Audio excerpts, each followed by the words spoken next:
March 21st, 1999, the Dorothy Chandler Pavilion. Robert De Niro and Martin Scorsese walk out to introduce the night's honorary award. It's a career retrospective playing behind them decades of images: A Streetcar Named Desire, East of Eden, On the Waterfront, and then his name is called, and Elia Kazan is walked onto the stage by his wife Frances to accept his third Oscar nearly 45 years after his second. Part of the room comes to its feet immediately: Warren Beatty, Kathy Bates. The applause runs almost a full minute, which is like an eternity on live television. But the broadcast keeps cutting away. It cuts to Ed Harris and then Amy Madigan, and they're seated, arms folded, faces set. They're not standing, and they're surely not clapping. Years later, Madigan would say she thought it was wrong-headed and really somewhat shameful for the Academy to give Kazan that stage at all to begin with, because Kazan had stood on a different stage once before. And in April 1952, in front of the House Un-American Activities Committee, he'd actually named names: friends, colleagues, people he'd worked beside in the group theater. It ended up saving his career, but never stopped haunting his legacy. And even 47 years and a Best Director Oscar for On the Waterfront later, in a room full of people who owed their industry to men on both sides of that decision. That split screen, the ovation, and then the silence, it's really the whole argument in one shot. And it's the exact fault line my guest today has spent his career walking directly into.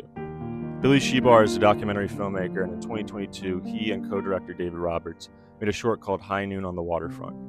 It's a film that tells the story of the Hollywood Blacklist, not through talking heads, but through the movies themselves.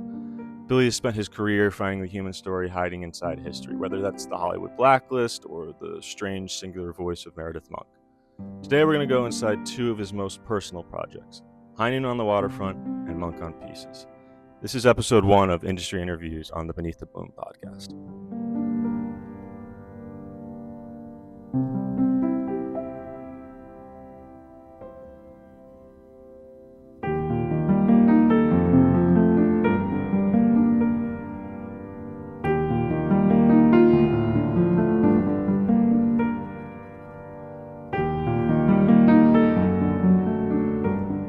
All right, first episode of Industry Interviews segment of Beneath the Bloom. I'm here with Billy Shebar, and we're going to be talking about two of your films, High Noon on the Waterfront and Monk in Pieces.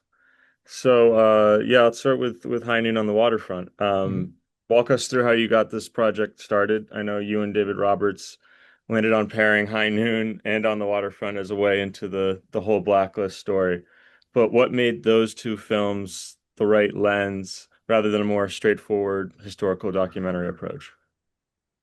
Well, it's funny, the whole thing started as a lot of things that my former partner David and I were working on at the time came from kind of more formal challenges or experiments that we wanted to do rather than the specific subject matter. We had this idea that maybe we would we actually were just sort of brainstorming new TV series ideas, and one was like moments in American history told through Hollywood film clips. And the first on the list was this one because it just seemed like the perfect proof of concept for this idea, because it was like these two films that we knew were both personal allegories by the two men who made them, and that just seemed like it also just felt very, it was 2022. We're kind of at the beginning of, or already well into a new kind of McCarthy era, and it just felt very like it had a lot of resonance for current day politics as well. So we dove in. You got Edward Norton to voice Carl Foreman and John Turturro to voice Elia Kazan. How did that casting exactly come together? And then did you go to them directly? And then also, you can answer all these separately, but what made you think of them two specifically for this role? Or were you, just kind of having a generic idea in mind of who it was and maybe developed a list together? It started with John Turturro, and the way that came about was we had, from the beginning when we sort of were working on this film, I had done a rough cut that we showed to Turner Classic Movies, and they were really interested in sort of basically backing it and acquiring it when we were finished. So they actually have this, like, as you can imagine, this enormous like spreadsheet of Hollywood movie stars and what movies they love the most or most attached to, because they bring these people on for various from time to time to like interview them in connection with a film or whatever. So Right. they had John Turturro as on the list as sort of somebody who really loved On the Waterfront, as you know, as that movie.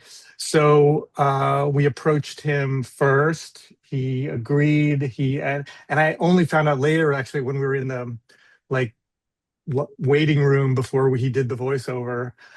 He told me that when he was 11 years old, he this was before VHS tapes. He like made an audio cassette of of the entire movie. It was showing on TV on the Waterfront. No way. He made an audio cassette of the whole thing and basically like memorized the whole movie, or he memorized Brando's part.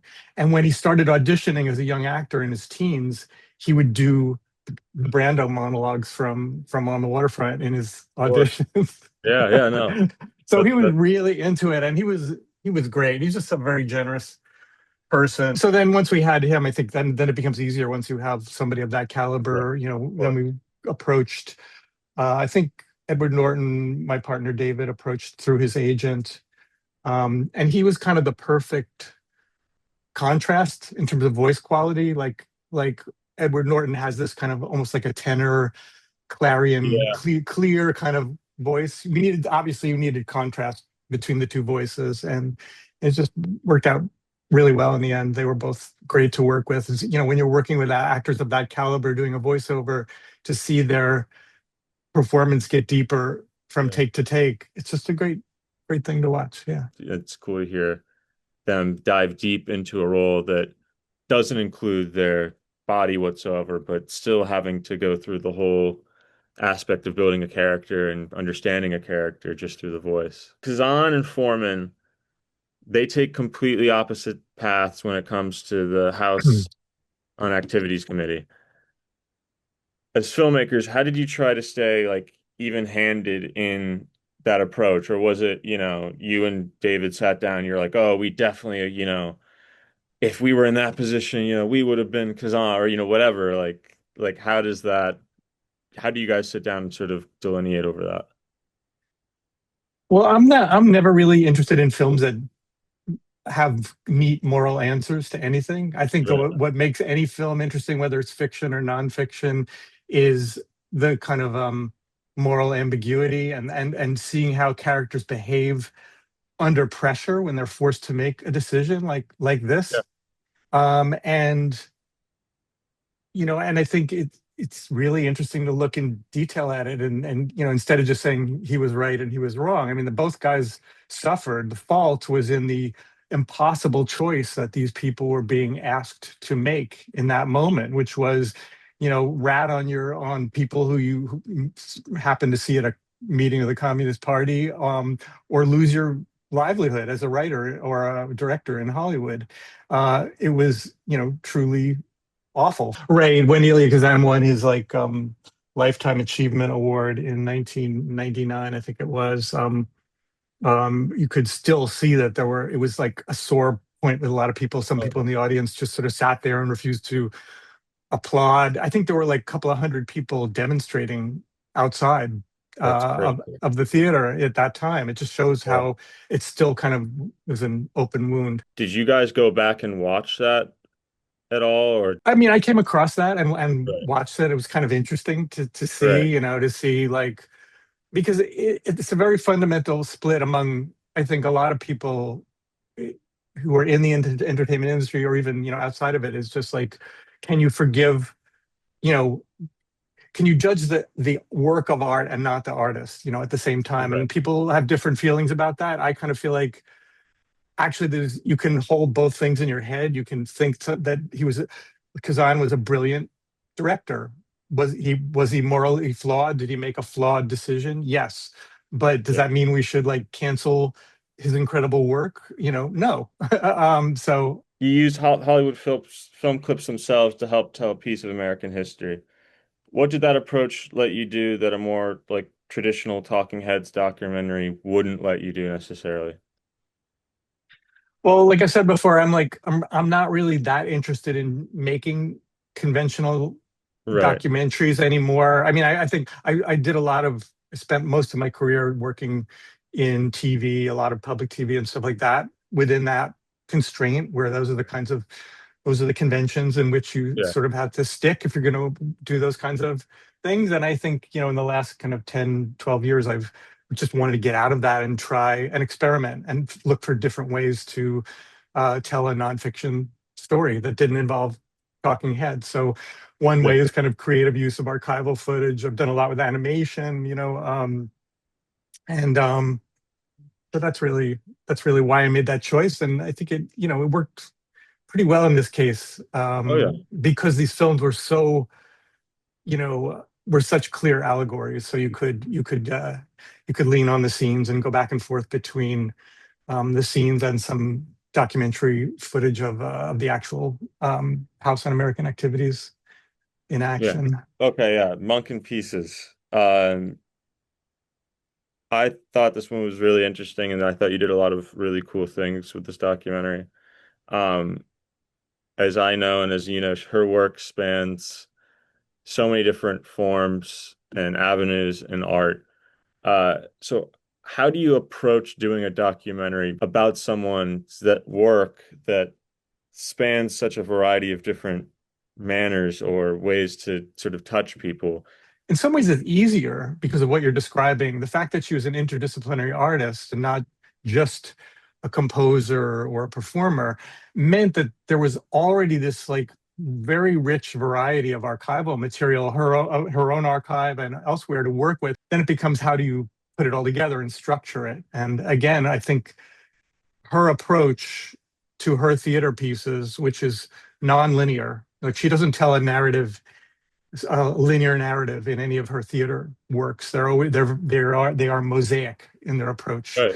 Yeah. And so that was a very, very early on. I thought, oh, well, that's the kind of film I want to make. I want to make a film that reflects that structural approach that she has in her own work, and do that in this film about her. Because she has her hands in so many different baskets in like forms of art, she's not only dealing with a lot of people because she has a lot of people that she has to rely on to get these projects made or installations done, but it also like puts her in like a lot of different circles, I'd imagine. So like she's talking to film people that are in New York, and she's talking to dancers, and she's talking to singers, and so she's at the Guggenheim.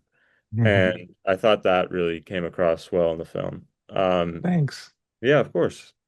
Uh, I know the answer to this one, but what was your way into Meredith as a person? And then was there a specific conversation that you had with her or Katie had with her or a piece of archival material that like was like, oh, this is exactly how I want to tell this story? Or did it just kind of come about in your head? Um, Okay, that's a complicated question, but I would say, Yeah. first of all, the way it started is natural. Is that my wife, Katie Geisinger, who's a performer, started working with Meredith in 1989, or 1990. She auditioned for the original production of Atlas, and that was the first exposure I had to Meredith's music, and I loved the music. And now Katie's been with her for 30, 35 years. Katie's been in every major piece that Meredith's done since then.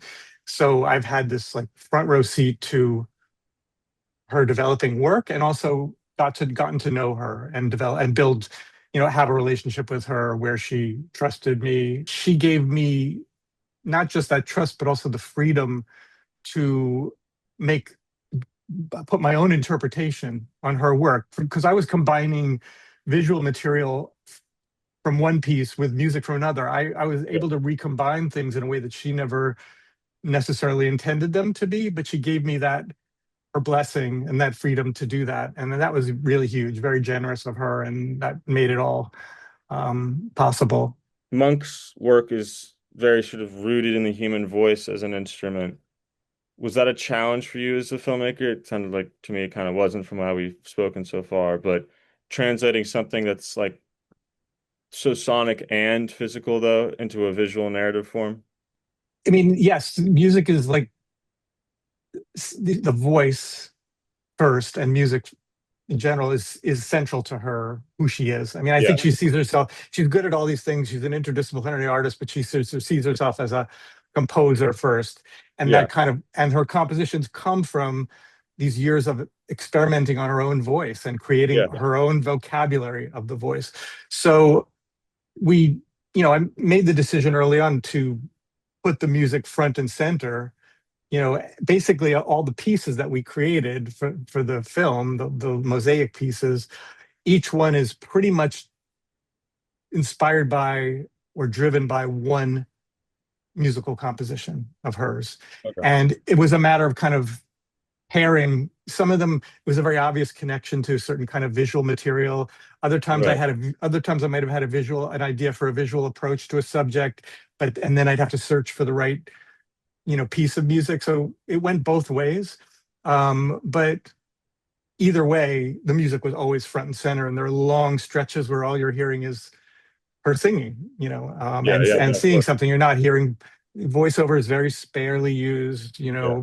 and talking heads even more sparely used. We were very lucky to get a National Endowment for the Humanities grant for most of the production Oh, funding. okay, cool. And we were also very lucky to have spent the last dollar before Trump came back into to office, Yeah. um, and basically to submit an NEH grant application, you have to do a lot of it's like a book length thing. You have to do a lot of documentation, and you have to have a whole roster of academic advisors.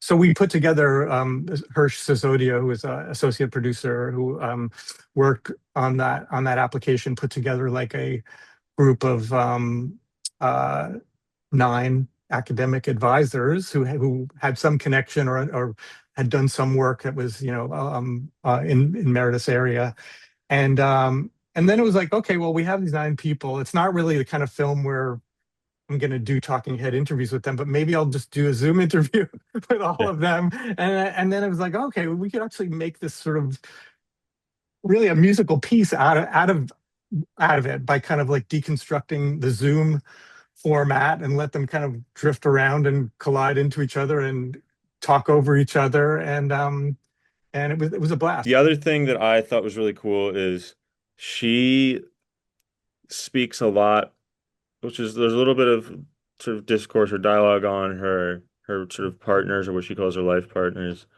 And then around that or related to that, someone not related is she speaks a lot about her dreams. And I thought it was really cool that you showed the dream like sequences or a lot of them through like these kind of animated drawings. Did you have someone that you brought in specifically to do that? And what was that process like? Yeah, so I had read, there's a very good compilation of that a critic and writer named Deborah Jowett did of Meredith's. There's sort of there are some reviews of Meredith's work, essays about her work, and it included some journal entries. She had access, I guess, to Meredith's journals, and I started reading some of these dreams that are in this book. So I asked Meredith if I could, take a couple of these and maybe create, use them in the film.